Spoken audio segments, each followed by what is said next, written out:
أشهد أن لا إله إلا الله وحده لا شريك له وأشهد أن محمدا عبده ورسوله أما بعد فأعوذ بالله من الشيطان الرجيم بسم الله الرحمن الرحيم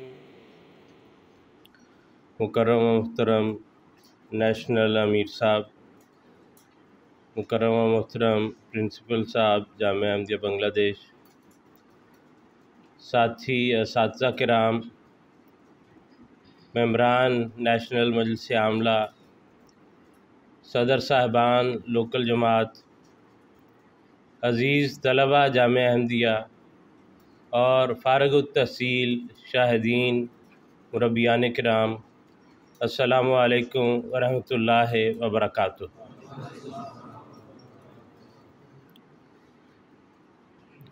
سب سے پہلے میں شکریہ ادا کرنا چاہتا ہوں آپ سب جامعہ والوں کا اور مکرم محترم امیر صاحب کا کہ جس محبت سے آپ لوگوں نے مجھے یہاں ریسیو کیا، مجھے یہاں رکھا، میرے آرام کی، مہمان نوازی کی، ہر طرح سے کوشش کی، اور محترم امیر صاحب نے جس طرح برادرانہ طور پر ساری بات چیت مجھ سے کی، معاملات کو ڈسکس کیا اور اس خواہش کا اظہار کیا کہ کس طرح مل کے ہم بہتری پیدا کر سکتے ہیں۔ اور پھر جب میں جامعہ میں یہاں حاضر ہوا تو اساتذہ کرام سے، مکرم پرنسپل صاحب سے اور تمام طلباء سے میں نے کوشش کر کے ان دنوں میں یہ کام کرنے کی پوری سعی کی، کوشش کی کہ آپ سے الگ الگ بھی ملاقاتیں ہوں، بات چیت ہو، اجتماعی طور پر بھی میٹنگز ہوں طلباء کے ساتھ، اساتذہ کے ساتھ۔ تو آپ سب نے ان باتوں کو جس محبت سے اور توجہ سے سنا اور اپنی آمادگی ظاہر کی اور اپنے آپ کو ان باتوں کے قبول کرنے کے لیے آپ نے کھلے دل سے پیش کیا اور یہ ارادہ ظاہر کیا کہ جو باتیں ہمیں بتائی گئی ہیں ہم ان پر پوری طرح عمل کرنے کی کوشش کریں گے۔ میں ان کے لیے شکریہ ادا کرنا چاہتا ہوں، اور شکریہ اس لیے مجھے خوشی اس بات کی ہے کہ آپ نے جو بات سنی اور جس کو قبول کیا وہ میری بات نہیں ہے، مجھے اپنی حیثیت کا اچھی طرح علم ہے، میری اپنی ذات میں کوئی حیثیت نہیں۔ آپ جس وجہ سے میری بات سن رہے تھے، جس وجہ سے آپ آمادہ ہوئے، وہ آپ کی دراصل خلافت کے لیے محبت ہے۔ آپ کے دل میں اس بات کا احساس تھا کہ اس آدمی کو حضور انور نے بھیجا، تو اس لیے آپ جو بلا کسی اختلاف کے ہر طرح سے بات ماننے کے لیے اور سننے کے لیے تیار تھے، اس بات سے میرے دل کو بہت تسلی پہنچی کہ حضور سے محبت کرنے والے، حضور کی بات کو سننے والے، قبول کرنے والے دنیا کے کونے کونے میں وہ عاشق اور فدائی موجود ہیں۔ تو اللہ تعالیٰ آپ کو اس کی بہترین جزا دے، اور ضرورت اس امر کی ہے، جیسے محترم امیر صاحب نے ابھی افتتاحی خطاب میں یہ ذکر کیا کہ ضرورت اس امر کی ہے کہ ہم ان باتوں پر پھر مستقل طور پر عمل کرنے والے ہوں۔ حضور نے اگر بھیجا اور میں آپ کو دیکھ کر یہاں کچھ باتیں بتا سکا اور مشورے دیے، تو اب یہ توقع کی جاتی ہے اور یہ امید کی جاتی ہے کہ ان باتوں کو آپ اس کے بعد جاری رکھیں گے، ان باتوں پر عمل کریں گے۔ اساتذہ کرام سے بھی یہ توقع کی جاتی ہے اور یہ درخواست کی جاتی ہے کہ جن باتوں کو آپ نے سنا اور دیکھا اور آپ نے یہ کھلے دل سے اتفاق کیا مجھ سے کہ جو بات بتائی جا رہی ہے یہ بالکل درست ہے اور اس سے یقینی طور پہ اللہ تعالیٰ کے فضل سے جامعہ میں فائدہ ہوگا۔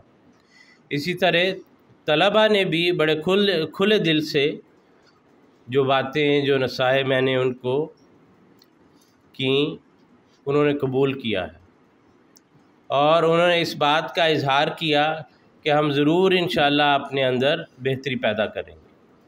تو آپ سے یہ درخواست ہے کہ میرے جانے کے بعد ان باتوں کو براہ کرم آپ نے بھلانا نہیں ہے، اس میں سستی نہ کریں۔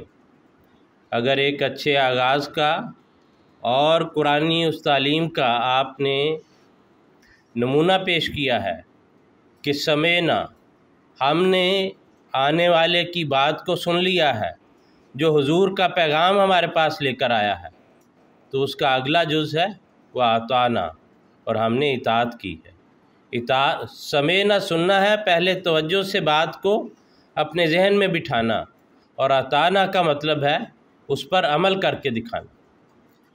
تو اس لیے پہلا حصہ جس خوبصورتی سے آپ نے پورا کیا کہ آپ نے ان باتوں کو بڑے محبت سے، احترام سے حضور انور اید اللہ تعالیٰ بن نصر العزیز کی نسبت ہونے کی وجہ سے میری باتوں کو سنا، براہ کرم اب اس کے بعد اس پر مستقل طور پر عمل کرتے رہے، کیونکہ حضور انور نے اید اللہ تعالیٰ بن نصر العزیز نے آنے سے پہلے جو ملاقات ہوئی، ایک دن پہلے جو ملاقات ہوئی، اس میں حضور نے یہی بتایا، مجھے فرمایا کہ وہاں جا کر دیکھیں، جو کمیاں اور کمزوریاں ہوں وہ نوٹ کریں اور ان کو بتا کر آئیں۔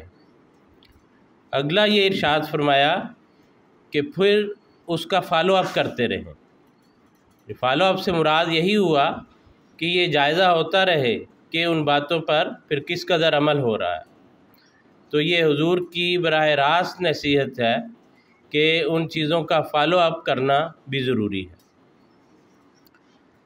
میں آپ سب سے یہ پہلے بھی بات کر چکا ہوں کہ حضور نے میرے پوچھنے پر، رہنمائی کی درخواست کرنے پر کہ وہاں جا کے کس طرح کام کروں، کہاں سے آغاز کروں، اور ہر شعبے کے لیے یا ہر طبقے کے لیے الگ الگ رہنمائی کی درخواست کی، تو میں کسی حد تک پہلے وہ بتا چکا ہوں، بعض حصے میں نے رکھے تھے کہ آخر پر آپ کو بتاؤں گا، اور جو باتیں پہلے میں بتا چکا وہ میں پھر محترم امیر صاحب کی موجودگی میں اور اس تقریب میں یاد دہانی کے لیے اور برکت کے لیے دوبارہ بھی کہنا چاہتا ہوں۔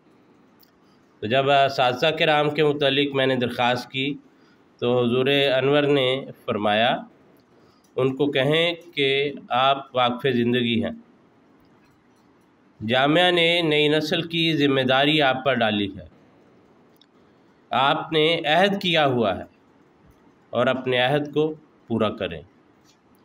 یہ حضور انور کا معین پیغام اساتذہ کرام کے نام تھا۔ پھر خاکسار نے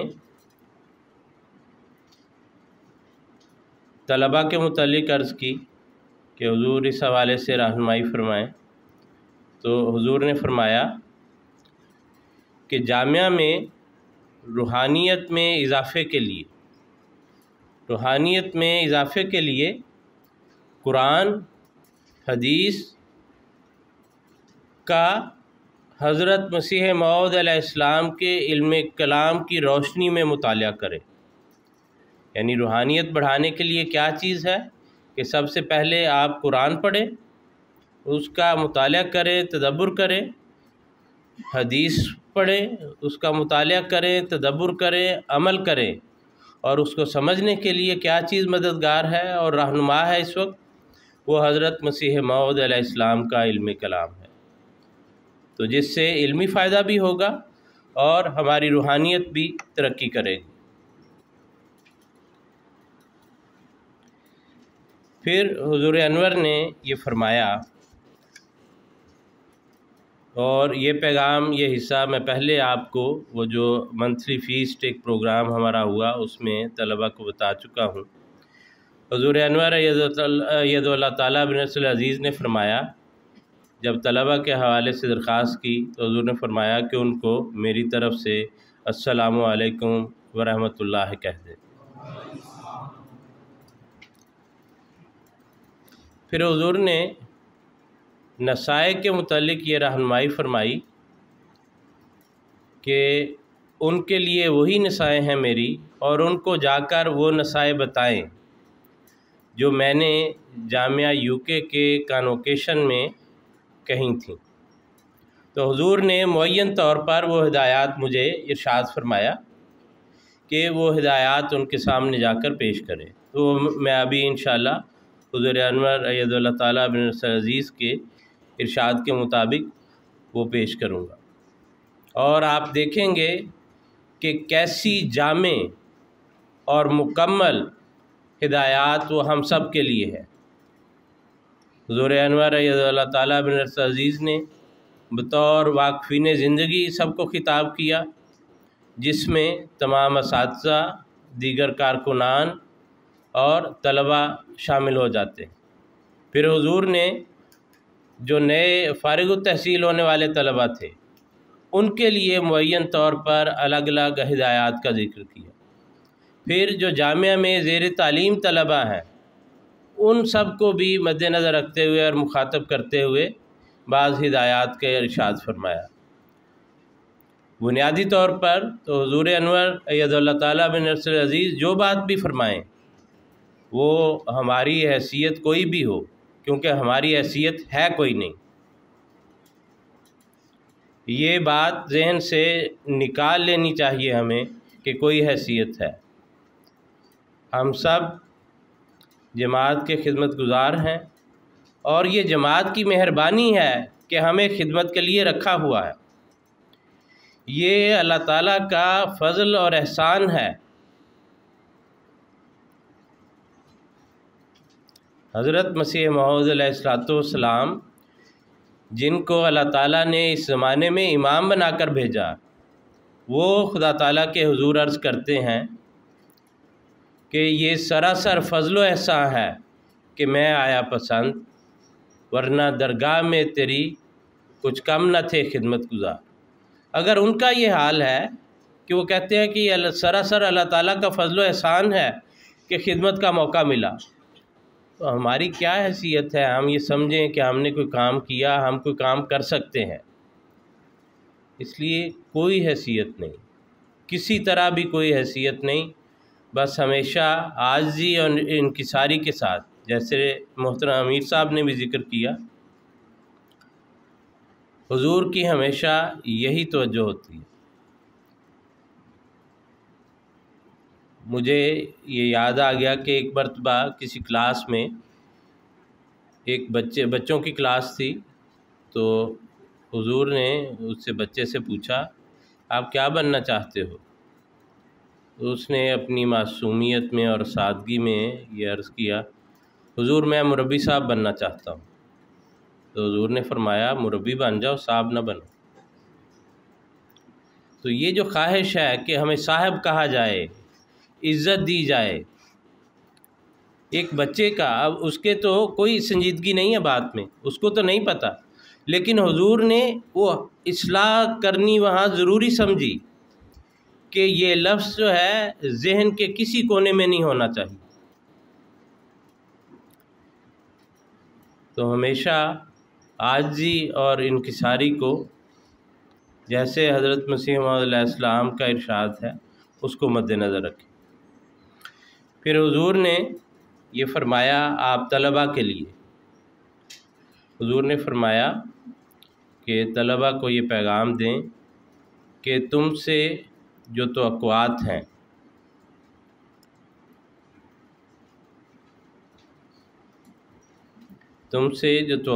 ہیں اپنے آپ کو اس کے لیے تیار کرو ابھی سے، یعنی جو طلبہ جامعہ میں ہیں اور فیلڈ میں جانا ہے ان سے جو توقعات وابستہ ہیں طلبہ اپنے آپ کو ابھی سے میدان عمل کے لیے تیار کریں۔ اب جو حضور کے ارشاد کے مطابق کانوکیشن کی ہدایات ہیں وہ بھی میں مرحلہ وار آپ کی خدمت میں پیش کرتا ہوں۔ 13 مئی 2023 کو ہفتے کے روز یہ کانوکیشن جامعہ کے احاطے میں حیدر میں جو اسلام آباد سے کوئی 15-17 منٹ کے فاصلے پر واقع ہے، وہاں پر یہ پروگرام منعقد ہوا۔ حضور انور اید اللہ تعالیٰ بن نصر عزیز نے فرمایا، ہمیشہ یاد رکھیں کہ جس مقصد کے لیے جامعہ میں داخل ہوئے تھے اس کو حاصل کرنے کے لیے ہمیشہ کوشش کرنی ہے آپ۔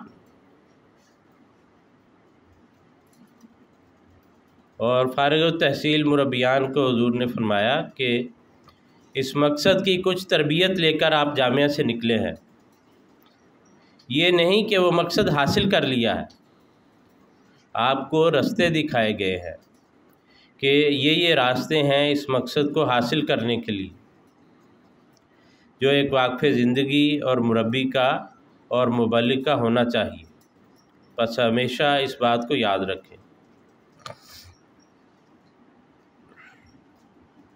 پھر حضور نے ان فارغ التحصیل شاہدین کو فرمایا کہ اب آپ کی ذمہ داریاں بڑھ گئی ہیں اور اس مقصد کو حاصل کرنے کے لیے آپ نے اب خود محنت کرنی ہے۔ پہلے آپ اساتذہ سے مدد لے لیتے تھے یا امتحان دیے جاتے تھے، وہ صرف اس لیے کہ آپ کو یہ بتایا جائے کہ یہ باتیں ہیں جن کی طرف تمہیں توجہ دینی چاہیے، لیکن وہ بھی محدود باتیں ہوتی ہیں۔ جو جامعہ میں حضور کا مقصد یہ ہے کہ جو جامعہ میں بتائی جاتی ہیں وہ محدود ہے، جب آپ یہاں سے نکلتے ہیں تو اس کے لیے مسلسل کوشش کرتے رہنا۔ پھر حضور نے تمام طلباء کو مخاطب کرتے ہوئے فرمایا، علم کو وسیع کرنا ہر طالب علم کا کام ہے اور ہر مربی کا کام ہے۔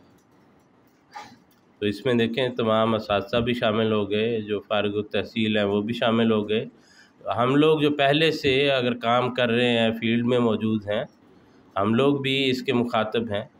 طلباء جو جامعہ میں پڑھ رہے ہیں ان کے لیے بھی یہ نصیحت ہے کہ علم کو وسیع کرنا ہر طالب علم کا کام ہے اور ہر مربی کا کام ہے۔ اس کے لیے ذاتی مطالعہ بھی ضروری ہے۔ صرف یہ توقع کرنا کہ استاد آئیں اور پڑھا دیں اور صرف اسی سے ہمارا علم ترقی کرے گا، وہ تو ایک سمجھ لیں راہ دکھانے کی طرح ہے۔ اصل جو انسان سیکھتا ہے وہ اپنے ذاتی مطالعہ سے ہے۔ تو میدان عمل میں آ کر یہ ذاتی مطالعہ زیادہ بہتر ہو جانا چاہیے۔ حضور نے فرمایا میدان عمل میں آ کر یہ مطالعہ زیادہ بہتر ہو جانا چاہیے۔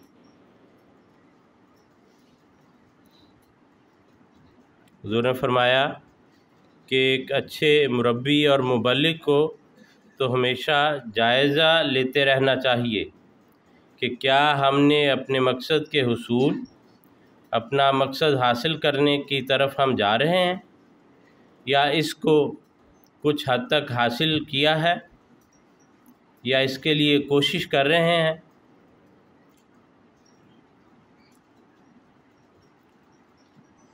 اور اگلی بات حضور نے یہ فرمائی، کیا ہماری عبادتوں کے معیار بلند ہوئے ہیں؟ کیا ہماری عبادتوں کے معیار بلند ہوئے ہیں؟ کیا ہمارے علمی معیار بلند ہوئے ہیں؟ کیا ہمارے اخلاقی معیار بلند ہوئے ہیں؟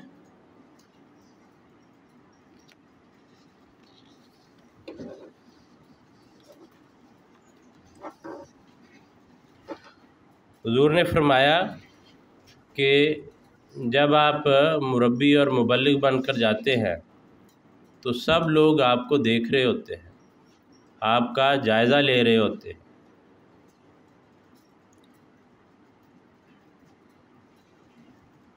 آپ لوگوں کے لیے ایک نمونہ ہیں، یا لوگ یہ توقع رکھتے ہیں کہ آپ ان کے لیے نمونہ ہوں۔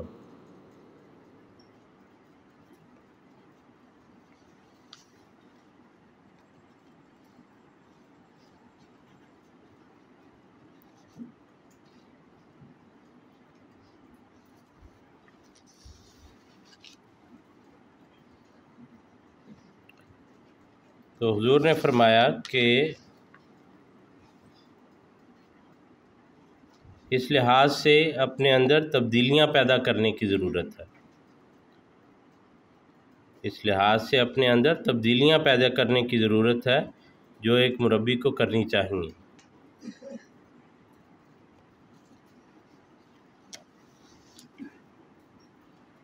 اور فرمایا کہ جو نئے مربیان نکل رہے ہیں ان کو بھی یہ باتیں سامنے رکھنی چاہیے، جو نئے مربیان نکل رہے ہیں ان کو بھی یہ باتیں سامنے رکھنی چاہیے، تبھی وہ اپنے وقف کے مقصد کو حاصل کر سکیں گے۔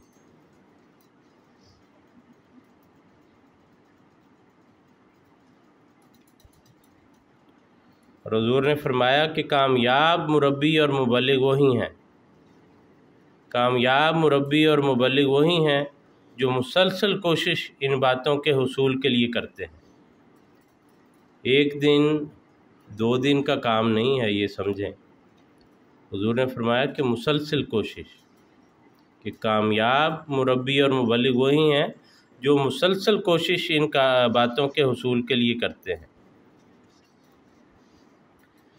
پھر حضور نے یہ فرمایا کہ حضرت مسلم اور رضی اللہ تعالیٰ عنہ کی مربیان کو جو نصائح ہیں، جو نصیحتیں ہیں، جو حضور حضرت مسلم اور رضی اللہ تعالیٰ عنہ نے مختلف اوقات میں مربیان کو کیں، حضور نے فرمایا ان میں سے کچھ باتیں میں کہنا چاہتا ہوں۔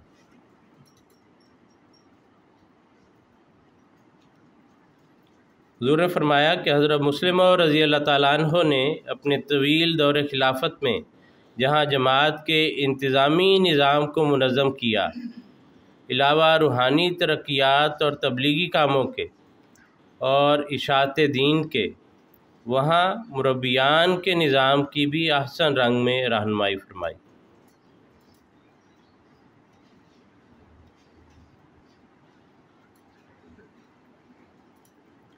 حضور نے فرمایا کہ حضرت مسلم اور رضی اللہ تعالیٰ عنہ نے یہ نصائح پرانے مربیان، بلکہ ان میں سے بعض جو حضرت مسیح موعود علیہ السلام کے صحابہ تھے ان کو بھی یہ نصیحتیں فرمائیں۔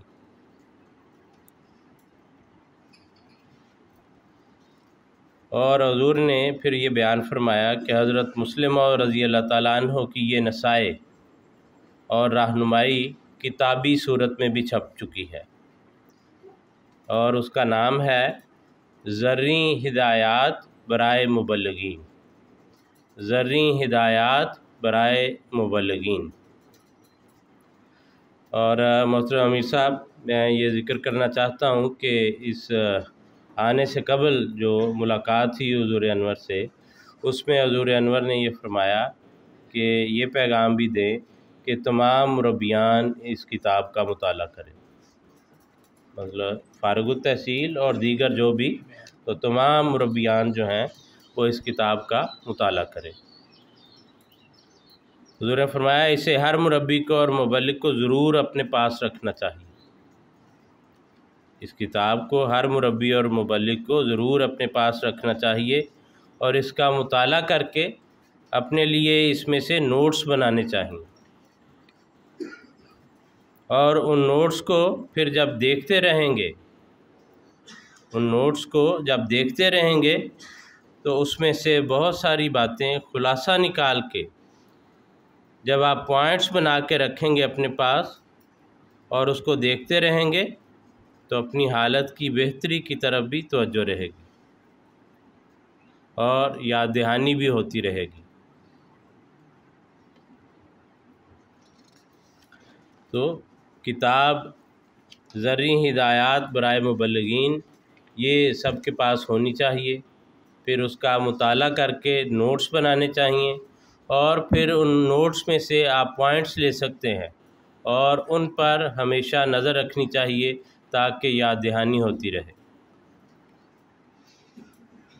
پھر حضور نے حضرت مسلم رضی اللہ تعالیٰ عنہ کے بیان فرموتا جو نصائح تھیں اس میں سے بعض پوائنٹس جو ہیں وہ موجود تمام واقفین زندگی کے سامنے وہ رکھے۔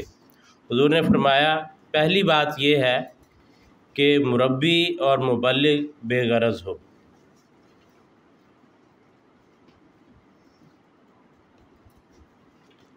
مربی اور مبلغ بے غرض ہو۔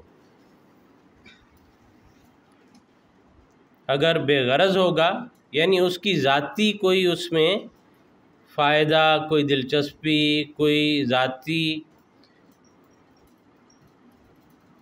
مفاد اس کے اندر شامل نہ ہو، اس کی غرض صرف اور صرف جماعت کی خدمت اور بہتری ہو، اللہ تعالیٰ کی خاطر ہو، تو فرمایا اگر بے غرض ہوگا، ذاتی اغراض نہیں ہوں گی، تو اس سے اپنوں کی تربیت میں بھی مدد ملتی رہے گی اور تبلیغ کے میدان میں بھی مدد ملتی رہے گی۔ تو کسی ذاتی فائدے کی وجہ سے کام نہیں ہم نے کرنا کہ یہ کام کروں گا تو مجھے ذاتی طور پہ یہ فائدہ پہنچے گا۔ پھر حضور نے فرمایا کہ ہمارے بہت سے بزرگ مبلغین نے اس پر عمل کیا اور اس طرح ان کے تبلیغ کے میدان وسیع تر ہوتے چلے گئے، اور حضور نے وہاں پر یہ میں سمجھتا ہوں کہ خوش قسمتی ہے، اور ایک مربی اور مبلغ کی اس سے بڑھ کے خوش قسمتی نہیں ہو سکتی کہ حضور اس کو مثال کے طور پر دوسرے مربیان کے سامنے پیش کرے۔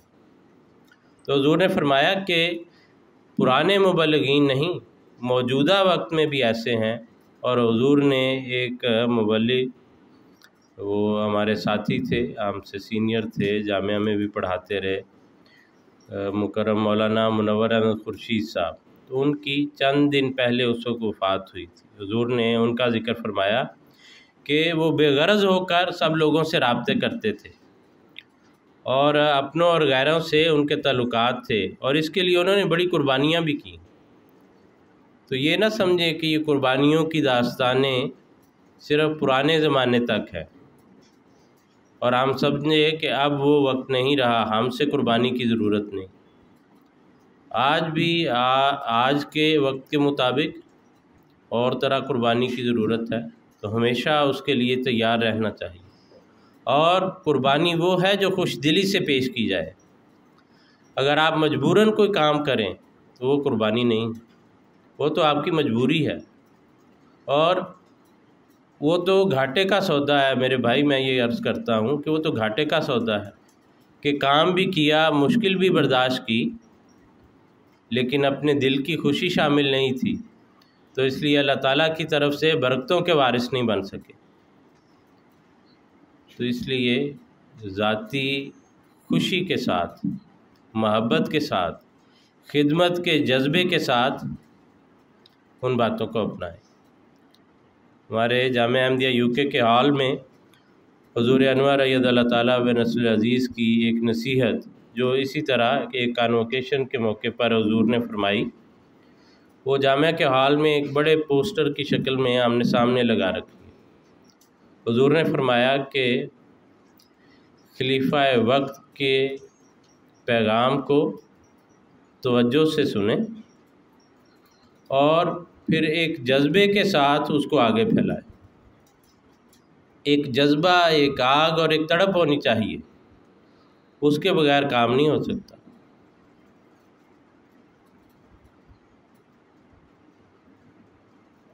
حضرت مسلم رضی اللہ تعالیٰ عنہ کا ایک شعر مجھے یاد آ گیا جس میں حضور نے فرمایا کہ عاقل اور عقیل کا یہاں کچھ کام نہیں، کہ جو ظاہری صرف عقل مندی ہو وہ ہمارے کسی کام کی نہیں۔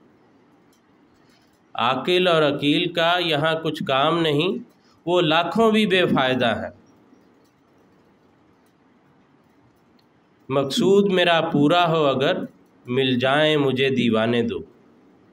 تو کام کے لیے تو دو آدمی بھی، جذبے کے ساتھ کام کرنے والے ہوں، اخلاص کے ساتھ کام کرنے والے ہوں، تو وہ بھی کام کو بلندیوں تک لے کے جا سکتے ہیں۔ تو بنیادی شرط اور ضرورت اخلاص اور جذبے کی ہے۔ جو میں نے دیکھا ہے، محسوس کیا ہے، وہ یہ کہ بعض دفعہ ہم ایک روٹین میں پڑ جاتے ہیں اور اپنے کاموں کو ایک روٹین سمجھ لیتے ہیں، تو اس میں سے جو جوش اور جذبہ ہے وہ ختم ہو جاتا ہے۔ اس کی وجہ سے وہ کام ایک سطح پہ آ کے رک جاتا ہے، اس میں ترقی نہیں ہو پاتی، آگے نہیں بڑھتا۔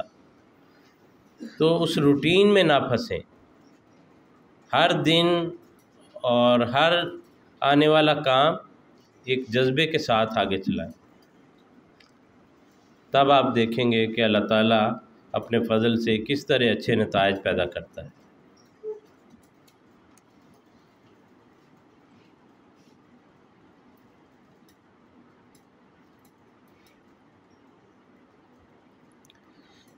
پھر حضور نے فرمایا کہ مربی اور مبلغ میں دلیری ہونی چاہیے، بہادری ہونی چاہیے۔ تو بہت سے مواقع ایسے آتے ہیں کہ انسان کو جہاں جرأت اور شجاعت کے ساتھ آگے بڑھنا پڑتا ہے، اور مومن کبھی بھی ڈرنے والا نہیں ہوتا۔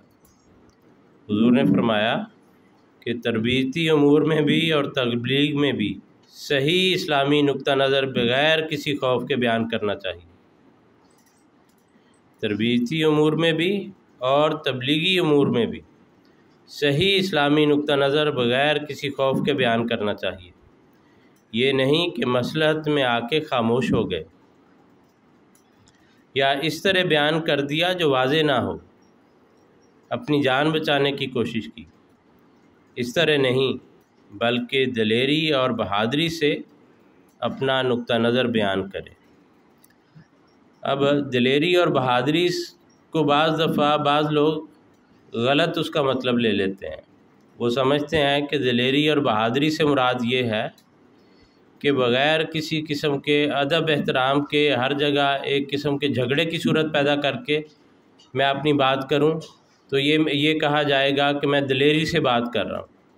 آگے جا کے حضور نے ایک نصیحت فرمائی جس سے یہ بات بھی سمجھنے میں ہمیں مدد ملے گی کہ حکمت۔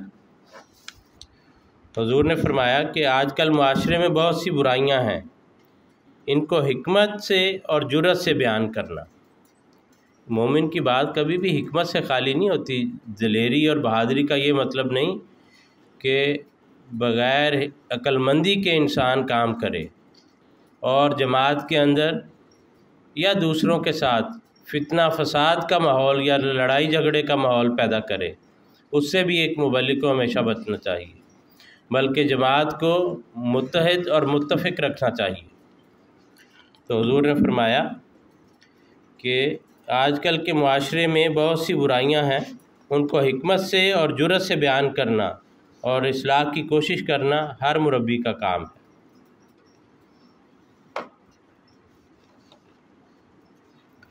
حضور نے فرمایا کہ بعض دفعہ بعض باتیں بیان کرتے ہوئے ہم جھجکتے ہیں کہ لوگ کیا کہیں گے، کہیں غلط بات نہ نکل جائے، لوگوں پہ بد اثر نہ ہو جائے۔ حضور نے فرمایا اگر آپ کی اپروچ صحیح ہے، آپ اگر حکمت سے کام لے رہے ہیں، تو وہی باتیں جو بظاہر کہنی بڑی مشکل ہیں، اگر آپ اس طرح کہیں جو براہ راست کسی پر حملہ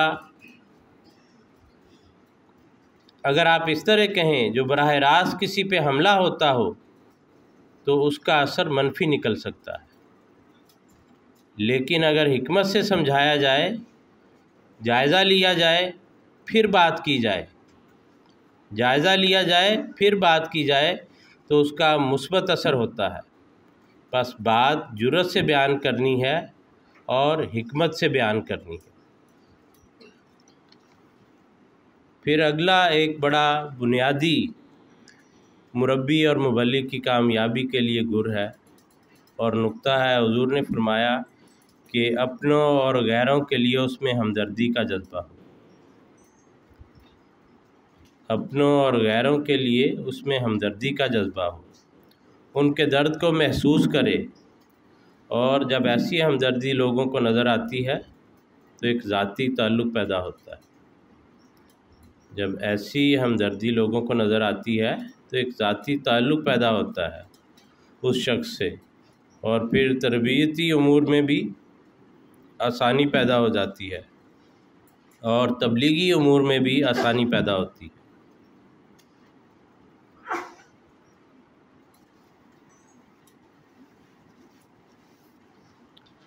پھر اگلی بات حضور نے یہ بیان فرمائی کہ دنیاوی علوم کی بھی واقفیت ہونی چاہیے ہر مربی کو، دنیاوی علوم کی بھی واقفیت ہونی چاہیے ہر مربی کو، یہ نہیں کہ صرف دینی علوم حاصل کرتے رہیں،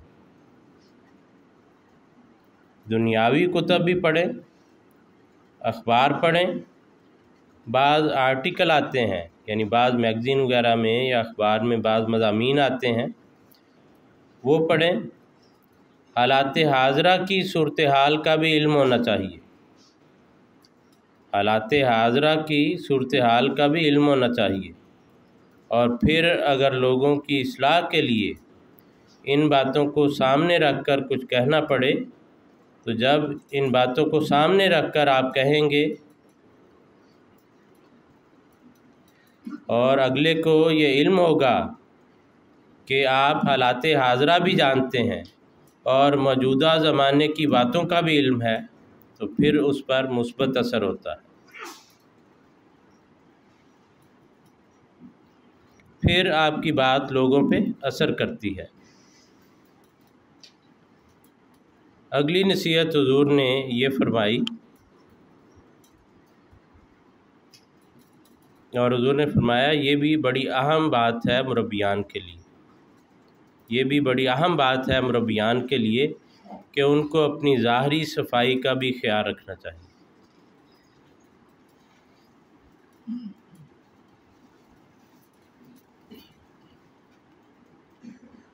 ان کو اپنی ظاہری صفائی کا بھی خیال رکھنا چاہیے، اور لباس بھی ان کا باوقار ہونا چاہیے۔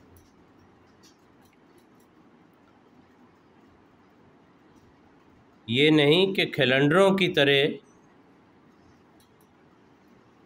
یعنی یہ نہیں کہ ان کا لباس کیلنڈروں جیسے نوجوان لڑکے عام معاشرے میں ہوتے ہیں کھیلنے والے، کوئی ایسے غیر سنجیدہ، اس طرح کا لباس مربیان کا نہیں ہونا چاہیے۔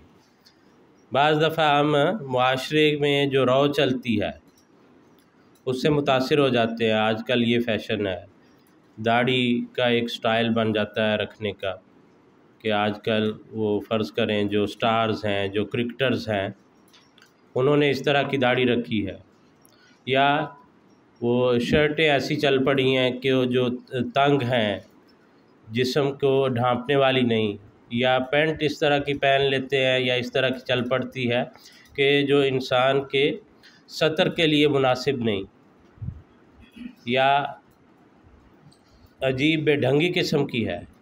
تو زمانے کے فیشن کو دیکھ کے آپ نے متاثر نہیں ہونا اس سے، تو زمانے کے فیشن کو دیکھ کے آپ لوگوں نے متاثر نہیں ہونا، مربی کا ایک وقار ہے، اس کو ہمیشہ مد نظر رکھیں، تو آپ کا لباس، آپ کا اٹھنا بیٹھنا وہ اس کے مطابق ہونا چاہیے۔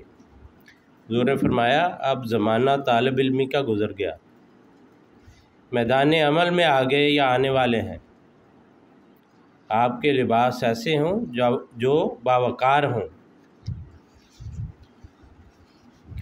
اور حضور نے فرمایا کہ جہاں اس سے آپ کو بہتر صفائی کی طرف خیال ہوگا، لباس بھی باوقار ہوگا، تو عمومی اپنی حالت کو بھی پروقار رکھنے کی طرف توجہ پیدا ہوگی۔ اور آپ جانتے ہیں جیسے حضرت مسیح علیہ السلام نے فرمایا کہ ظاہری حالت کا باطن پر اثر ہوتا ہے، اگر ظاہری صفائی نہیں تو دل کی صفائی کے بھی امکان بہت کم ہیں، تو اس لیے ظاہری صفائی کی طرف بھی خصوصی توجہ دیں۔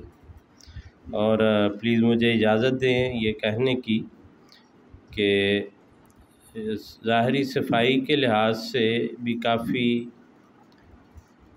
کام کرنے کی گنجائش ہے۔ طلبہ اپنا لباس، اپنا یونیفارم، اپنے کمرے، ارد گرد کا ماحول، اس کی صفائی کا، بہتری کا ہمیشہ خیال رکھیں۔ جو فارغ التحصیل مربیان ہیں، آپ جہاں جماعتوں میں جائیں، آپ کا سینٹر، آپ کی مسجد، اس طرف آنے والا راستہ، پہلے اس کو صاف کریں۔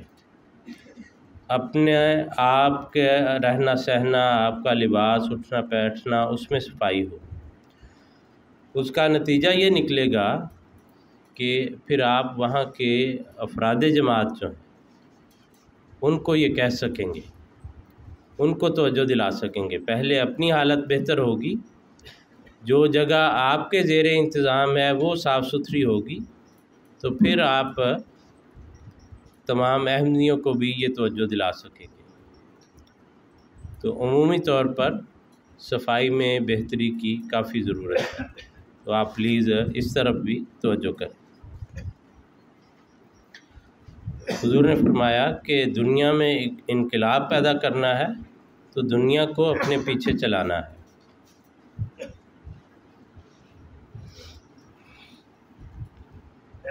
اور حضور نے اس کا یہ ذکر فرمایا کہ بعض دفعہ اس بات پر کہ تبلیغ کرنے کے لیے بعض لوگ سمجھتے ہیں کہ تبلیغ کرنے کے لیے گھل مل جانا ضروری ہے، معاشرے کے دوسرے افراد میں گھل مل جانا ضروری ہے۔ حضور نے فرمایا ہاں، ان کی باتیں سنیں، ان کی باتوں کو ان کے انداز میں ایک رکھ رکھاؤ کے ساتھ بیان ضرور کریں، لیکن ان جیسی حرکتیں کرنا یہ غلط ہے۔ یورپ کے تناظر میں حضور نے یہ فرمایا، وہاں پر بعض دفعہ لوگ یہ سمجھتے ہیں کہ انٹیگریشن، وہاں کے معاشرے کا حصہ بننا، ان کے اندر گھل مل کے تاکہ تبلیغ کے یا ان سے بات چیت کے مواقع میسر آئیں۔ حضور نے فرمایا ہاں، ان کے ساتھ آپ ملے جلیں، لیکن اپنا وقار اور اپنا رکھ رکھاؤ جو ہے اس کو برقرار رکھنا ہے، ان کے جیسی حرکتیں شروع نہیں کر دینی۔ تو یہاں بھی اگر آپ کو غیر از جماعت معاشرے میں ملنا پڑتا ہے تو یہ نہیں کہ جیسی باتیں وہ کرتے ہیں ویسا بیان ہم شروع کر دیں۔ اپنے مذہبی بنیادی عقائد جو ہیں وہ چھوڑ کے کوئی درمیانی راہ نکالنے کی کوشش کریں کہ تاکہ ہمارا ان کے ساتھ ملنا جلنا بہتر ہو جائے، جس کو قرآن کریم مداہنت کہتا ہے۔ وہ ایک کمزوری کی علامت ہوتی ہے اور دل کے اندر ایمان کی کمزوری کی طرف نشاندہی کرتی ہے۔ اس لیے ملے جلے ضرور، لیکن اپنا وقار قائم رکھنا ہے اور اپنے بنیادی عقائد کی ہمیشہ حفاظت کرنی ہے۔ پھر حضور نے ایک بہت ہی بنیادی نصیحت جو ایک مربیان کے لیے، واقفین زندگی کے لیے ضروری ہے، فرمایا کہ قناعت کی عادت ڈالیں۔ قناعت کی عادت ڈالیں۔ قناعت کیا ہے؟ کہ جو چیز اللہ تعالیٰ نے آپ کو دی ہے اس کے اندر گزارا کرنا۔ مالی لحاظ سے کوئی رہنے کی جگہ ہے، آپ کی آمدنی ہے، آپ کا الاؤنس ہے، آپ کا وظیفہ ہے، اس کے اندر خوش دلی سے گزارا کرنا، یعنی قرض لینے کی عادت نہ ہو، دوسروں سے مانگنے کی عادت نہ ہو، دوسروں سے یہ توقع نہ ہو کہ وہ ہمارے لیے یہ کریں گے۔ حضور نے فرمایا اپنی ذاتی اخراجات اپنی آمد کے مطابق کرنے کی کوشش کریں۔ آپ کو اتنا ہی خرچ کرنا چاہیے جتنی آپ کی آمد ہے۔ حضور نے فرمایا بہت کم الاؤنس ملتا ہے، اس کم سے کم الاؤنس میں گزارا کرنے کی کوشش کریں۔ ہاں، اگر اللہ تعالیٰ فضل فرما دیتا ہے، مختلف ذرائع سے کوئی آمد ہو جاتی ہے تو یہ اللہ تعالیٰ کا فضل ہے۔ والدین اگر خیال رکھتے ہیں تو یہ بھی ان کی مہربانی ہے اور اللہ کا فضل ہے، لیکن کوئی امید نہیں رکھنی چاہیے۔ مربی کو، مبلغ کو یہ انتظار نہیں کرنا چاہیے، لوگوں سے توقعات نہیں وابستہ کرنی چاہیے کہ فلاں ہمارے لیے یہ کرے، یہ دے۔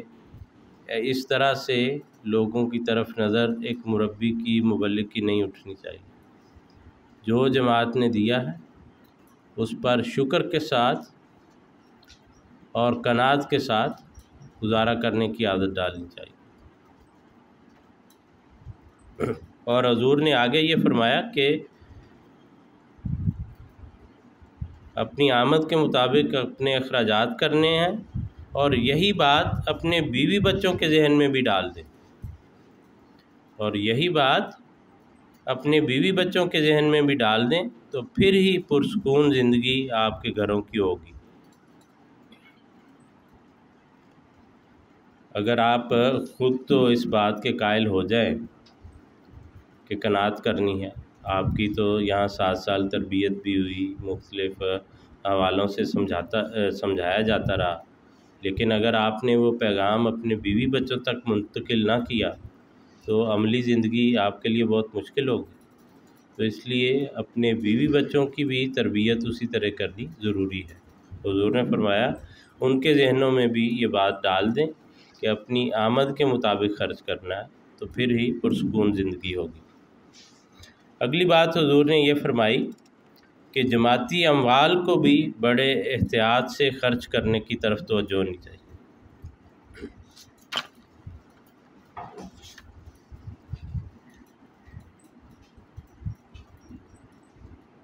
جماعتی اموال کو بھی بڑی توجہ سے، بڑی احتیاط سے خرچ کرنے کی طرف توجہ ہونی چاہیے۔ آپ لوگوں کو جب جماعت کسی جگہ بھیجتی ہے تو آپ جماعت کے نمائندے ہیں، تو جماعتی اموال کے امین ہیں آپ، وہ امانت آپ کے سپرد ہے۔ تو ہمیشہ یہ کوشش کریں، اور میں تو یہ عرض کرتا ہوں کہ ہماری حالت یہ ہونی چاہیے کہ جماعتی اموال کو اپنے ذاتی اموال سے بھی زیادہ حفاظت سے رکھنا چاہیے۔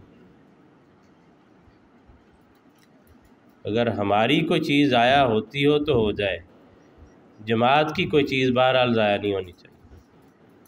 یہ قومی امانت ہے ہمارے پاس، تو اس لحاظ سے یہ دوہری ذمہ داری ہے۔ حضور نے فرمایا کہ جہاں ذاتی طور پر قناعت پیدا ہو، وہاں جماعتی اموال کو بھی احسن رنگ میں خرچ کرنے کی طرف توجہ پیدا ہو۔ اور اس کی حکمت حضور نے بیان فرمایا اس سے خاموش اثر افراد جماعت پر آپ ڈال رہے ہوں گے۔ جب آپ ایک مربی حفاظت کرے گا تو پھر افراد جماعت کو بھی یہ پیغام خود ہی چلا جائے گا کہ جماعتی مال کی ہمیشہ حفاظت کرنی چاہیے۔ پھر حضور نے اگلی بات یہ بیان فرمائی کہ خود پسندی اور خود ستائی نہ ہو۔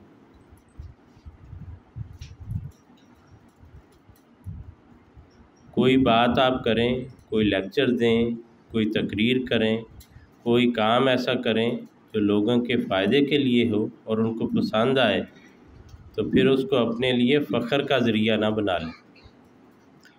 یہ ایک بہت بڑی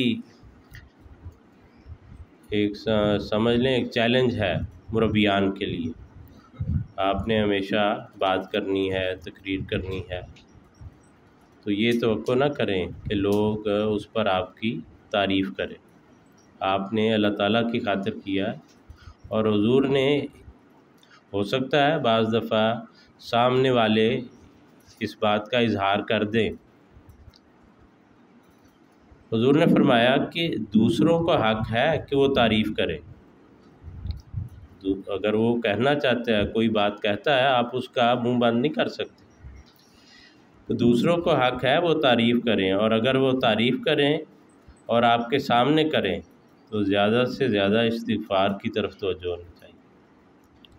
بعض دفعہ بعض لوگ جب اپنی تعریف سنتے ہیں تو دماغ میں ایک قسم کا فتور پیدا ہو جاتا ہے، یہ سمجھنے لگ جاتے ہیں کہ ہم واقعی کوئی بڑی چیز بن گئے۔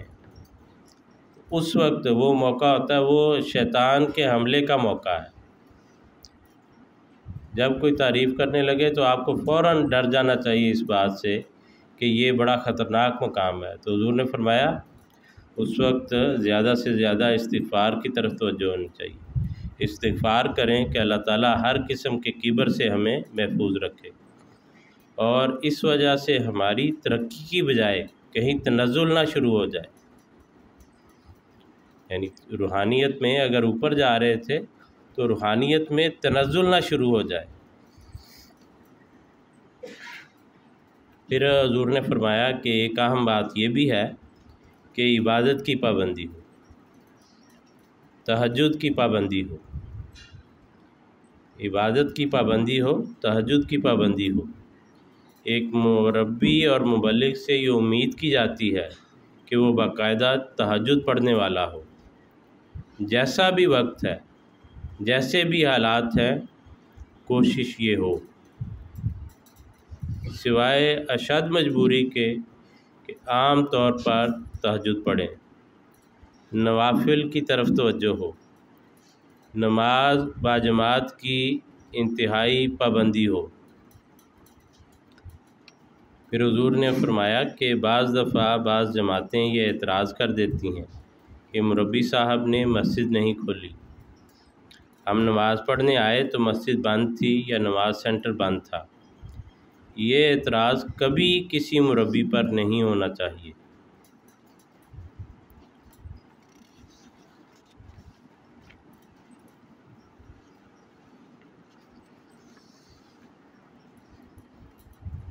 اور حضور نے فرمایا کہ اگر آپ باہر کسی جگہ گئے ہیں کسی جماعتی کام سے،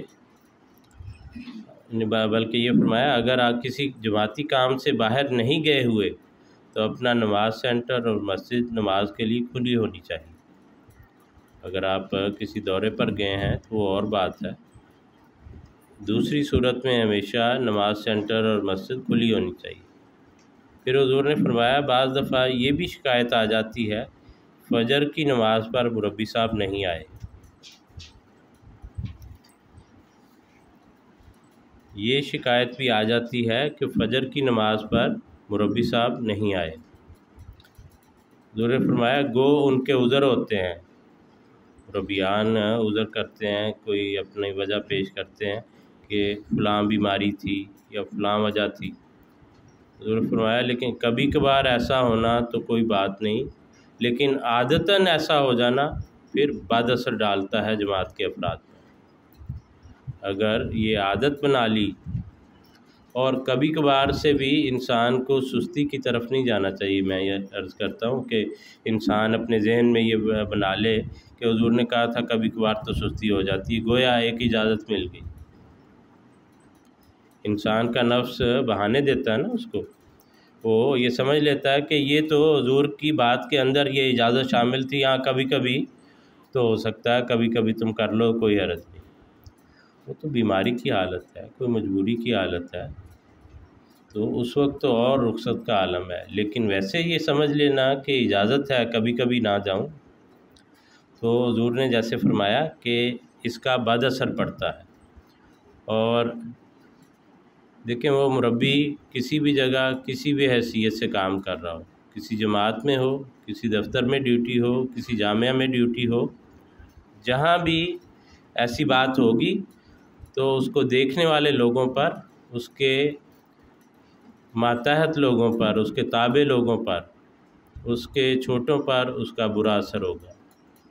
تو اس لیے آپ کسی بھی حیثیت میں کسی بھی جگہ پر ہے، کسی جماعت میں ڈیوٹی ہے، کسی دفتر میں ہے، کسی جامعہ میں ہے، ہمیشہ اس بات کا خیال رکھیں کہ آپ کی وجہ سے دوسروں کے لیے کوئی ٹھوکر کا مقام نہ ہو، دوسرے آپ کی وجہ سے یہ غلط تاثر نہ لیں، دوسرے یہ نہ کہیں کہ ہمیں تو نصیحت کی کہ یہ کام کرو اور خود بڑے ہو کر یہ کام نہیں کرتے، ہمیں کس طرح یہ کہہ سکتے ہیں۔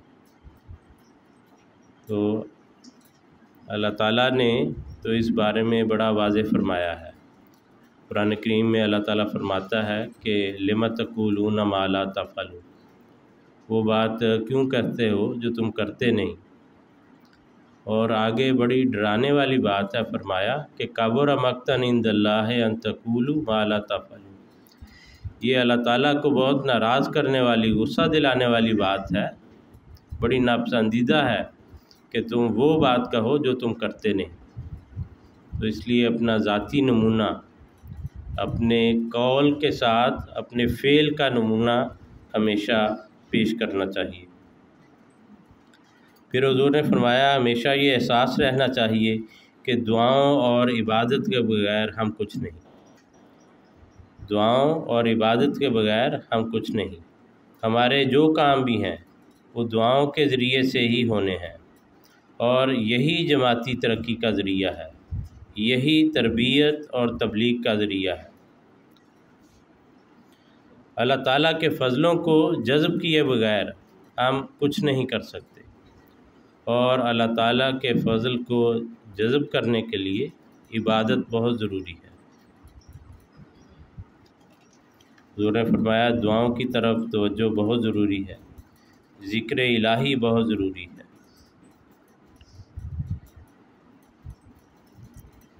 پھر حضور نے یہ نصیحت فرمائی کہ مبلغ اور مربی کی یہ بھی خصوصیت ہونی چاہیے کہ اس میں انتظامی قابلیت ہو۔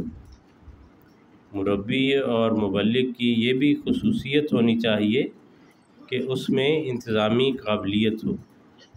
تو کسی جگہ اگر آپ کی انتظامی ڈیوٹی لگتی ہے جماعت کی طرف سے، تو یہ بھی حضور انور کے اس ارشاد کو پورا کرنے والی ہوگی۔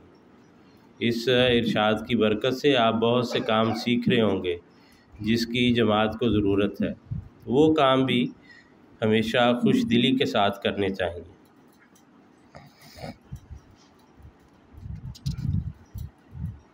پھر حضور نے فرمایا کہ اپنے دینی مسائل کو حل کرنے کا ملکہ صرف یہ نہیں کہ دینی مسائل کو حل کرنے کا ملکہ ہو، بلکہ انتظامی قابلیت بھی ہو اور جماعتی قواعد کا بھی پتہ ہو۔ انتظامی قابلیت بھی ہو اور جماعتی قواعد کا بھی پتہ ہو۔ جماعتی قواعد خود پڑھیں پھر سمجھ آئے گی، جماعتی قواعد خود پڑھیں پھر سمجھ آئے گی۔ جہاں سمجھ نہیں آتی وہاں بالا عہدیداروں سے پوچھیں۔ یہ بھی فرمایا کہ جہاں سمجھ نہیں آتی بالا عہدیداروں سے پوچھیں۔ اور ایک اور چیز کہ جماعتی روایات کا بھی علم ہونا چاہیے۔ اس بات کا بھی ہمیں پتہ ہونا چاہیے کہ جماعت کے اندر کوئی کام کس طرح سے ہوتا ہے، جماعت کے اندر اس چیز کا ٹریڈیشن کیا ہے۔ فرض کریں کوئی اجلاس ہونا ہے، شورا کا اجلاس ہے، تو وہ کس طریقے پر کنڈکٹ کیا جاتا ہے۔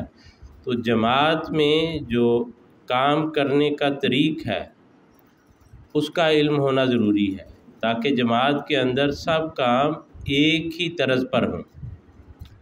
اس سے جماعت کے اندر اتحاد اور اتفاق پیدا ہوتا ہے اور کام پختہ ہوتے ہیں، وگرنہ اگر ہر ایک اپنے اپنے خیال سے کرنا شروع کرے تو اس سے پھر اختلاف کی راہیں نکلتی ہیں۔ کام کے جائز یا ناجائز ہونے کی بات نہیں، ایک کام کو کئی طرح سے کیا جا سکتا ہے، وہ جائز ہوگا، اسلامی تعلیمات کے خلاف نہیں ہوگا، لیکن اس کو اس طرح کرنا چاہیے جیسے جماعت کے اندر وہ رواج ہے، جو جماعت کی روایت ہے اسی کو آپ کو اپنانا چاہیے، وگرنہ جماعت کے اندر اختلاف کے دروازے کھلتے ہیں۔ تو اس اختلاف کو ختم کرنے کے لیے ہمیشہ جماعتی روایات کے مطابق کام کریں، اور جب آپ اس کے مطابق کام کریں گے تو پھر آگے آنے والی نسلیں جو ہیں وہ خود اس سے سیکھ لیں گی۔ ایک واقعہ مجھے یاد آ گیا کہ ایک مرتبہ جلسے کی ڈیوٹی تھی، جلسہ سالانہ کی، تو جماعت کے اندر ڈیوٹی بیج لگانے کا رواج ہے، اور ڈیوٹی بیج اب وہ اتفاق ہے کہ یہاں بھی وہ اپلائی ہو جائے گا، تو بعد میں دیکھ لیں، سیکھنے کی بات ہے، حضور کی ہدایت ہے، وہ ہمیشہ ہمیں سیکھنے کے لیے تیار رہنا چاہیے۔ تو جامعہ کے ایک طالب علم، ان کی لنگر خانے میں ڈیوٹی تھی، اور جماعتی بیج کا یہ روایت ہے کہ وہ بازو کے اوپر یوں بائیں طرف یا دائیں طرف وہ لگا سکتے ہیں، ایک کپڑے کے اوپر بنا ہوا بیج ہوتا ہے وہ لگایا جاتا ہے اور بازو پر لگایا جاتا ہے۔ تو ہمارے اس طالب علم نے وہ اپنی شرٹ پر سامنے وہ بیج لگایا ہوا تھا، تو حضور انور رضی اللہ تعالیٰ بن نصر عزیز نے، حضور اس کو پہچانتے تھے، جانتے تھے، بلایا اور اس کو کہا کہ تمہیں پتہ نہیں بیج کہاں لگاتے؟ اور حضور نے اس کا بیج وہ اتروا کے اس کے بازو پر لگوایا۔ اب دیکھیں حضور کا اتنا اہم اور قیمتی وقت، بظاہر کو کہے گا اس میں کیا حرج ہے، ڈیوٹی بیج ہے، وہ سامنے بھی نظر آ رہا ہے، سائڈ پر بھی نظر آ رہا ہے، لیکن جماعتی روایت یہ ہے۔ تو حضور نے اس کو دیکھ کر وہاں پر ہی اس کی درستی کروائی۔ تو اس لیے بعض لوگ یہ بحثیں شروع کر دیتے ہیں کہ اس طرح بھی تو جائز ہے، قرآن میں آتا ہے، حدیث میں آتا ہے، اس میں کہیں منع تو نہیں، اگر میں اس طرح کروں تو کیا حرج ہے؟ قرآن اور حدیث کے اختلاف کی بات نہیں یہاں پر۔ جیسے حضور نے نصیحت فرمائی، جماعتی روایات کو قائم رکھنا یہ ہمارا کام ہے، اور ان روایات کو آگے اسی طرح اگلی نسلوں تک پہنچانا ہے ہم نے۔ اگر ہم اس میں رد و بدل کرتے رہیں گے تو اگلی نسلیں تو کنفیوز ہوں گی، پتہ نہیں یہ کام ایسے ہوتا ہے، یا وہ یہ سوچیں گے اس میں کوئی حرج نہیں، جیسے دل چاہتا کر لو۔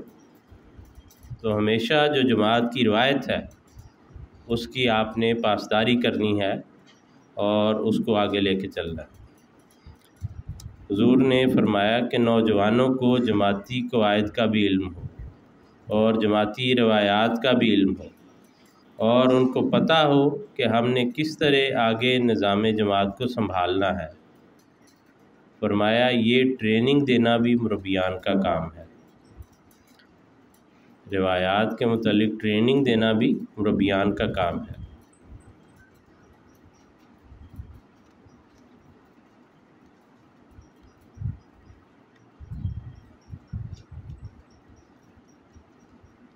حضور نے فرمایا جہاں دنیاوی علم کو بڑھانے کی کوشش کریں وہاں دینی علم کو بھی بڑھاتے چلے جائیں۔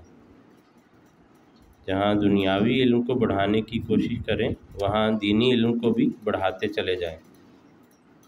حضور نے فرمایا علم کی کوئی حد نہیں، اور دینی علم حاصل کرنے کی تو کوئی بھی حد نہیں۔ حدیث میں آیا ہے کہ قبر تک حاصل کرتے چلے جاؤ۔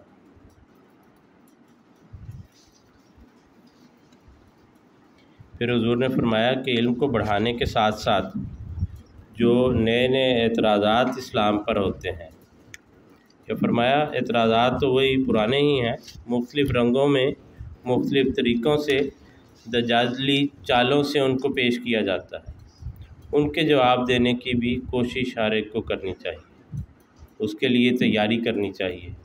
قرآن کریم کی تعلیم کے مطابق ان کے جواب تیار کریں، دعا کر کے ان کے جواب دینے کی کوشش کریں، دوسروں سے معلومات لے کر ان کے جواب دینے کی کوشش کریں، مختلف قسم کی کتابیں پڑھ کے ان کے جواب دینے کی کوشش کریں۔ تو جب آپ نے جانا ہے تو اپنی تیاری کر کے جائیں۔ حضور نے کتنے یہاں پہ سٹیجز بتائیں کہ قرآن کی تعلیم سے تیار کریں، دعا کر کے جواب دیں، دوسروں سے معلومات لے کے، آپ سے سینئر ہیں، اساتذہ ہیں، تجربے والے ہیں، ان سے معلومات لے کے، اور مختلف قسم کی کتابیں پڑھ کے خود جا کے لائبریری میں دیکھیں، اس پر کتابیں ڈھونڈیں اور اپنے جواب تیار کریں۔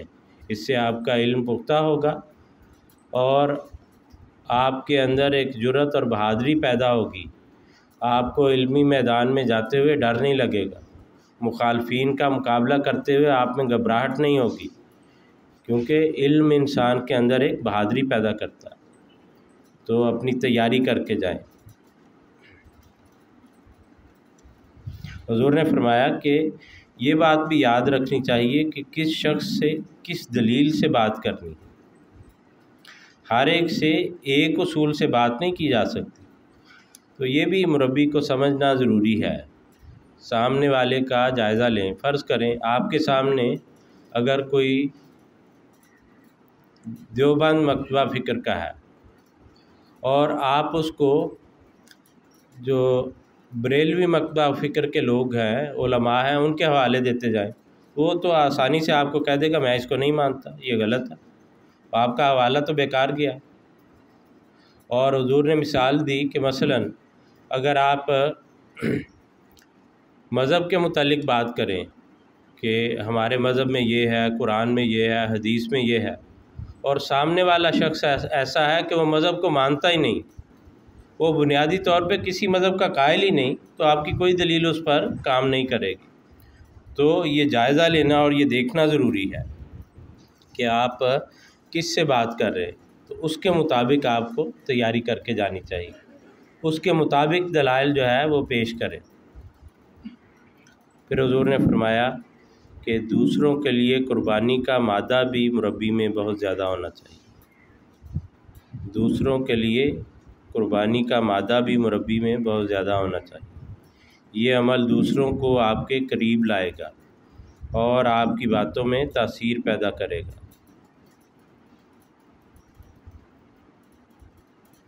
حضور نے فرمایا جب یہ پتہ ہو کہ مربی ہمارے لیے کس طرح درد رکھتا ہے،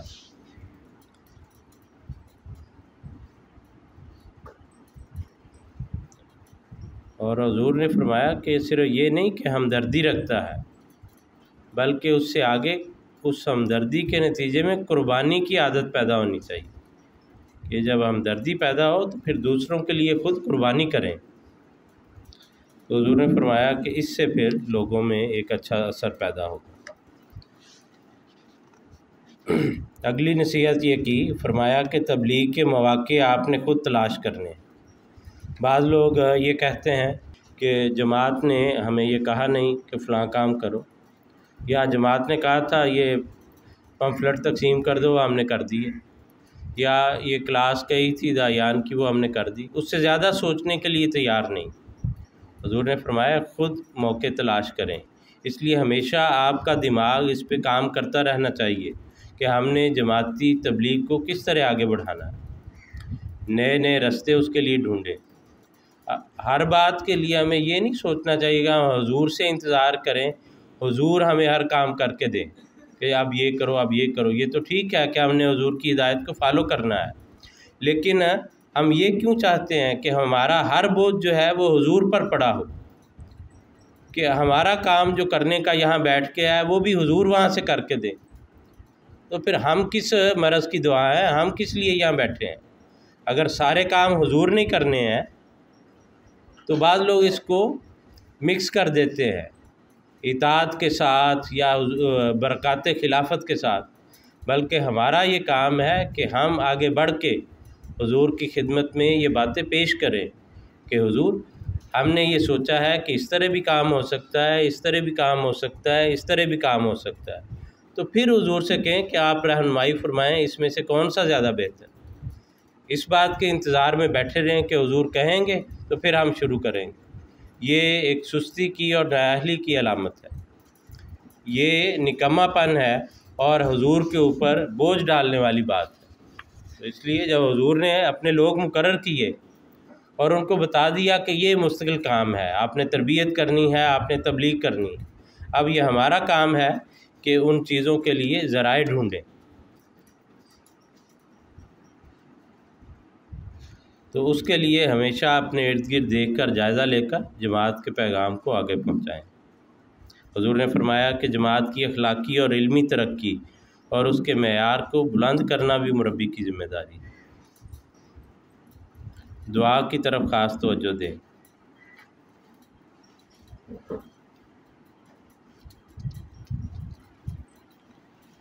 پھر ایک بات یہ کہنا چاہتا ہوں کہ بعض دفعہ ہم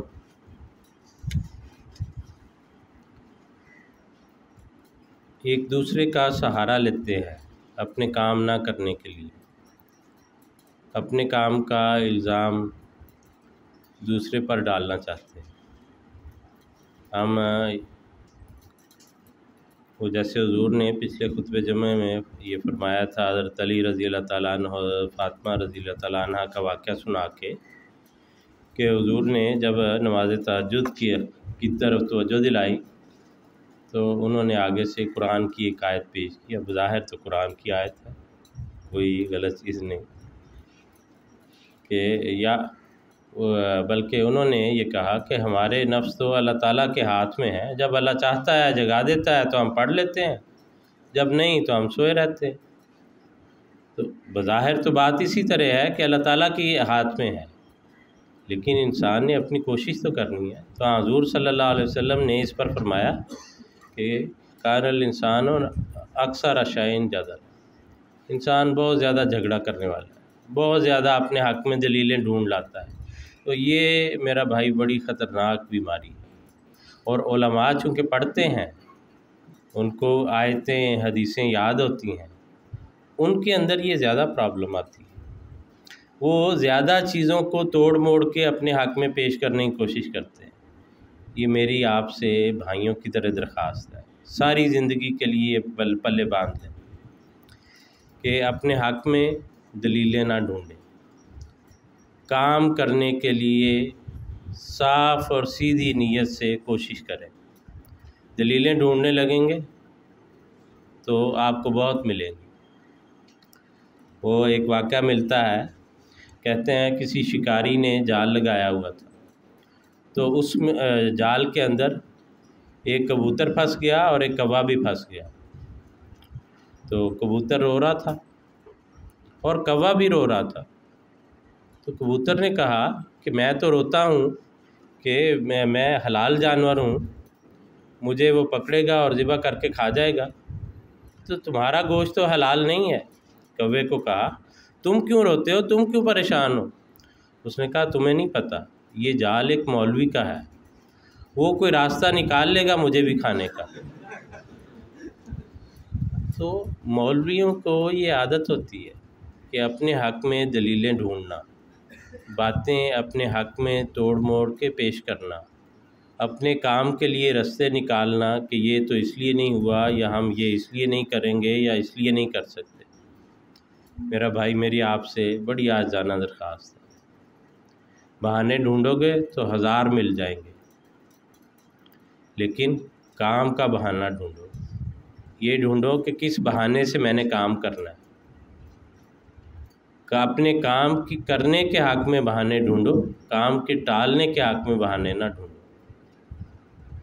تو اخلاص سے اور نیت کے ساتھ بہانہ ہو سکتا ہے۔ طلبہ کہیں گے ہمیں استاد نہیں پڑھاتے، ہمیں وہ کلاسیں نہیں ملیں، ہمیں جس طرح کا استاد ہونا چاہیے تھا وہ نہیں ملا، ہمیں جس طرح سے شروع دن سے پڑھانا چاہیے وہ نہیں پڑھایا۔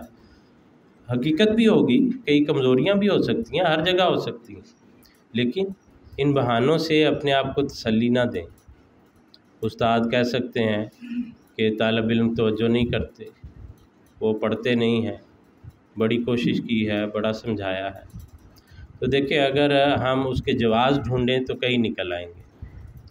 تو اس لیے یا ایک دوسرے سے ہم شکوے کرتے رہیں گے، ایک دوسرے کا گلہ کرتے رہیں گے کہ اس کی خرابی کی وجہ سے کام نہیں ہوا، اس کی خرابی کی وجہ سے کام نہیں ہوا۔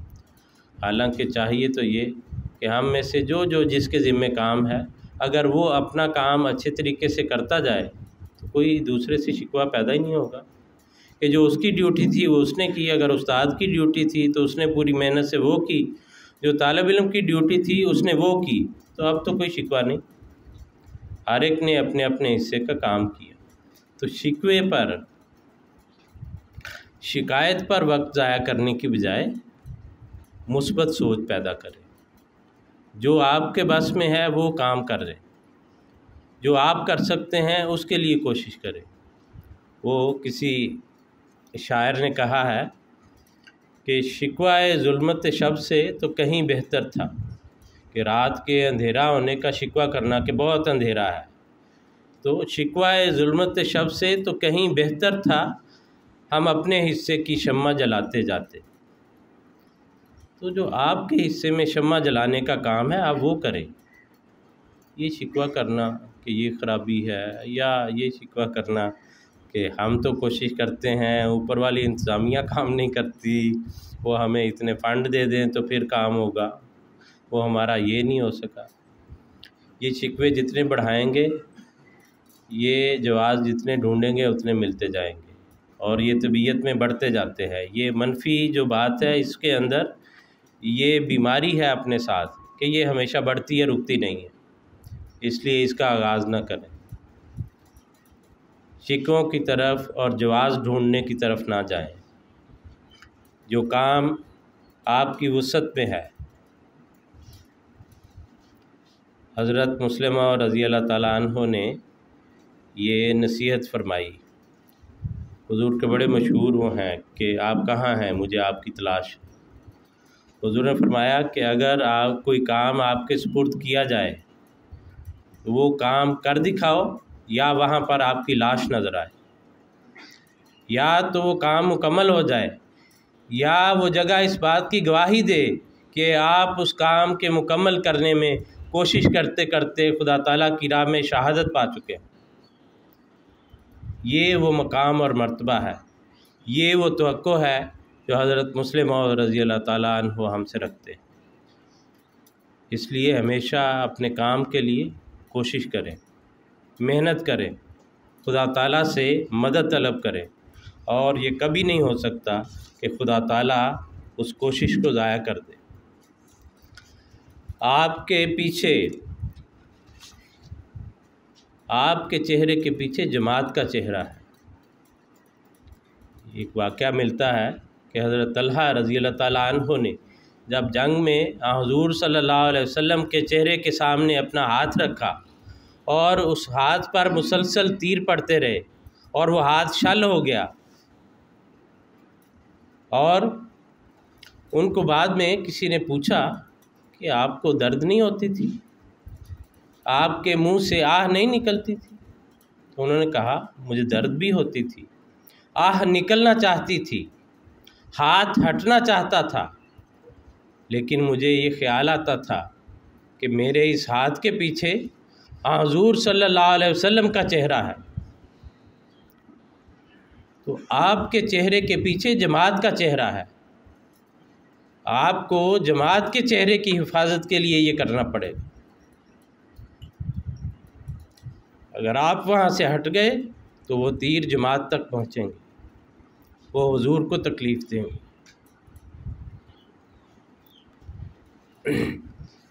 اس لیے ہمیشہ اس راہ میں ہمت اور بہادری کے ساتھ اور دعاؤں کے ساتھ ڈٹے رہیں، اور حضور کی خوشنودی حاصل کرنے والے ہوں، حضور کی دعائیں حاصل کرنے والے بنیں۔ حضور نے اس موقع پر بھی جو دعائیں دیں وہ میں آپ کے سامنے رکھتا ہوں۔ حضور نے فرمایا اللہ تعالیٰ سے اگر اس طرح ہم مانگیں گے تو یقیناً ہمارے کاموں میں برکت پڑے گی، اللہ تعالیٰ ہمارے ہر کام میں برکت ڈالے، آپ کو میدان عمل میں بھی کامیابیاں عطا فرمائے، جہاں جہاں جس مربی کو لگایا گیا ہے وہ اس کو وہاں بہتر رنگ میں احسن خدمت کی توفیق عطا فرمائے، اور آپ سب کو خلافت کا سلطان نصیر بنائے، اور حقیقت میں آپ وہ بن جائیں جو اللہ تعالیٰ ایک واقف زندگی سے چاہتا ہے، جس کی حضرت مسیح موعود علیہ السلام نے خواہش کی، اور جو ایک پاک نمونہ بن کر دنیا میں انقلاب پیدا کرنے والے ہوں۔ اللہ تعالیٰ آپ سب کو اس کی توفیق عطا فرمائے۔